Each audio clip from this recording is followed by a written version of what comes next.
सत्य, ईमानदारी और निरंतरता के सिद्धांतों पर आधारित स्थानीय, राष्ट्रीय और अंतर्राष्ट्रीय समाचारों को टेक्स्ट, ऑडियो और वीडियो के रूप में साझा करने के लिए लाइक, कमेंट और शेयर करें। सिंधु जल संधि पर गठित कोर्ट ऑफ आर्बिट्रेशन के एक फैसले का पाकिस्तान ने स्वागत किया है।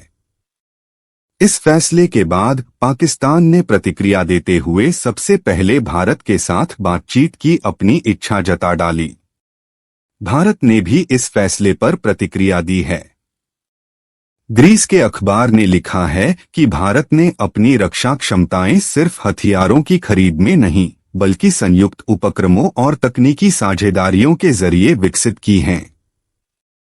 ईरान से 12 दिन के युद्ध के बाद इजरायल पर 24 जून को मिसाइल हमले रुके हैं। हालांकि 4 दिन के बाद ही इजरायल पर अब यमन से मिसाइल दाग दी गई है। मोहम्मद यूनुस के नेतृत्व वाली अंतरिम सरकार के शासन में चीन और पाकिस्तान का प्रभाव बांग्लादेश के अंदर तेजी से बढ़ रहा है।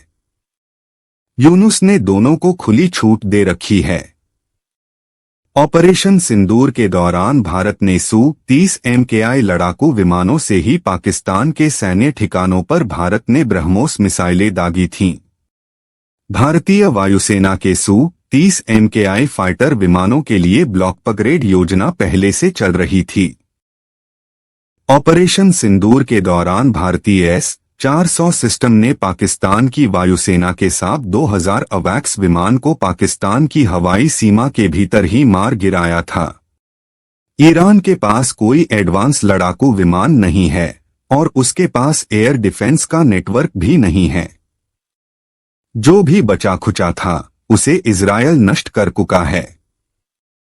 इसके अलावा उसने अभी तक कभी चीनी फाइटर नहीं उड़ाया है। दिल्ली के गीता कॉलोनी में स्कूटी टच होने पर एक 20 वर्षीय युवक की हत्या कर दी गई थी। मामले में पुलिस ने 3 आरोपियों को गिरफ्तार कर लिया है। तीनों में एक आरोपी नाबालिग है। रश्मिका मंदाना की नई फिल्म मैसा का ऐलान हो गया है। 27 जून को इसका पहला पोस्टर रिलीज हुआ, जिसमें रश्मिका एक दमदार योद्धा के रूप में नजर आईं।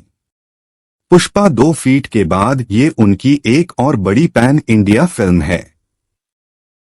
पश्चिम बंगाल की राजधानी कोलकाता के एक लॉ कॉलेज में एक छात्रा के साथ रेप के आरोप में पुलिस ने 3 लोगों को गिरफ्तार किया है।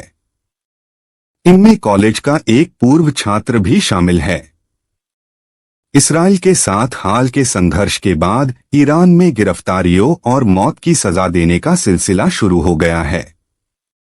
ओमान खाड़ी सहयोग परिषद GCC का पहला सदस्य बनने जा रहा है, जहां अधिक आमदनी वाले लोगों को इनकम टैक्स देना होगा।